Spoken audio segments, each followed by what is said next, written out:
Morda si že večkrat slišal, da si preobčutljiv, da stvari jemlješ preveč resno, da bi moral biti močnejši. Občutek v telesu pravi nekaj drugega.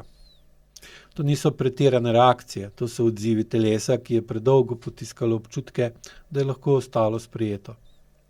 Ko ni bilo prostora za jezo, si jo zadržal. Ko ni bilo dovoljeno jokati, si zaustavil dih. Ko ni bilo poslušanja, si utihnil.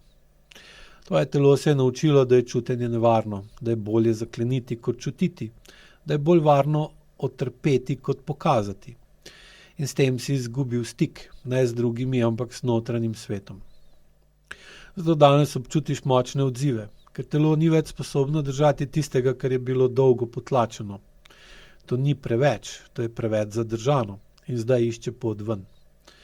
Eko metoda ti pa omogoča, da s tem začneš se srečevati na način, ki je bil nekoč prisiljen biti potlačen. Počasi, varno, v gibanju, v dihu, v občutku, ki pripada tebi. Več izveš na 2-urnem predavanju o tem, zakaj občutljivost ni slabost, temveč povabilo v stik.